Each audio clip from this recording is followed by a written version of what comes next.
कर वो लोग मुंह बनाते हैं। अपने ससुराल वालों से तारीफ सुनकर सुनीता भी अब हर रोज अलग अलग मसाले डालकर सिलबट्टे पर उन्हें पीसती है और भरवा सब्जी बनाती है। ये क्या माँ जी, आप तो आज मंडी से सिर्फ बैंगन और करेला लाने के लिए गई थी, इतनी सारी सब्जियां क्यों ले आई? तो भरवा सब्जी बनाती तो बढ़िया है, लेकिन हर रोज एक ही तरह की भरवा सब्जी खाकर दिल उब सा गया है। घर में हम सबको मिलाकर 9-10 लोग हैं, इसलिए अब से तू हर रोज 10 तरह की अलग अलग भरवा सब्जी बनाना। और तू तो वैसे भी 2 मिनट में ही सब्जी बना लेती, तेरे लिए कौन सा ये मुश्किल भरा काम है?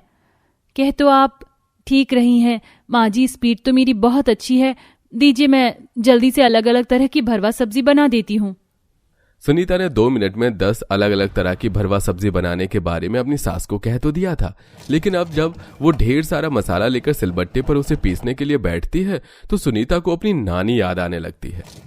मुझे तो लगा था कि जैसे मैं रोज रोज 2-2 मिनट में भरवा सब्जी बना लेती हूँ वैसे ये सब भी बना लूंगी, लेकिन अभी तो आधा ही मसाला पिसा, इतनी देर हो गई। 2 मिनट में 10 तरह की भरवा सब्जियां कैसे बनाऊं मैं?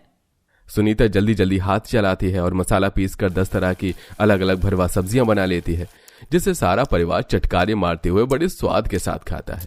लेकिन अब रोज वो भी तीनों वक्त अलग अलग 10 तरह की भरवा सब्जियां बनाकर बेचारी सुनीता की हालत काफी खराब हो गई थी। हे भगवान, कंधों में कितना दर्द हो रहा है, हाथ भी बिल्कुल लाल हो गए मसाला पीसते हुए। और बताओ सुनीता बहन, कैसी हो तुम? घर में सब ठीक है ना? पड़ोस में रहकर भी कितने दिनों बाद आई हो।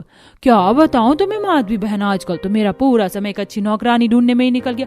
तुम तो जानती हो कि भगवान की कृपा से मेरे पास सिर्फ 2 ही बेटियां और दोनों शादी कर अपने ससुराल चली गई। अब एक नौकरानी ढूंढ रही हूँ, लेकिन आजकल तो नौकरानी के हाथ में स्वाद ही नहीं है और मेरे शरीर में तो जान ही नहीं है कि मैं रसोई में खड़े होकर खाना बना सकूं। सावित्री इतना बोल रही होती है कि तभी सुनीता टेबल पर खाना लगा देती है। सावित्री जैसे ही सुनीता की बनाई हुई भरवा सब्जी खाती है तो वो उसे भी काफी पसंद आती है। वो माधवी बहन, तुम्हारी बहू बहुत गजब की भरवा सब्जी बनाती है। काश ऐसी सब्जी मेरे घर में भी रोज रोज कोई बना देता। अरे ये भी कोई क्या बोलने की बात है? जैसे मेरा बेटा आपका बेटा वैसे मेरी बहू आपकी बहू। सुनीता बहू, कल से तू सावित्री बहन के घर वालों के लिए भी ऐसे ही भरवा सब्जी बना देना।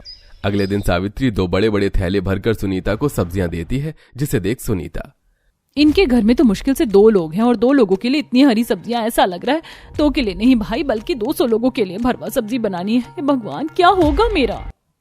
सावित्री को सुनीता के हाथ की भरवा सब्जी इतनी पसंद आती है कि अब तो वो अपनी दोनों बेटियों के ससुराल में भी सुनीता की बनाई हुई भरवा सब्जी भेजती है, जो उसके ससुराल वालों को भी काफी पसंद आती है। काकी, 2 लोगों के लिए तो ठीक था, लेकिन अब तो आप मुझसे 10-15 लोगों के लिए भरवा सब्जी बनवा रही हैं। मुझे इतनी भरवा सब्जी बनाने में काफी वक्त लग जाएगा। पहले सब्जियां साफ करो, उन्हें काटो, फिर मसाला भरो, इसमें बहुत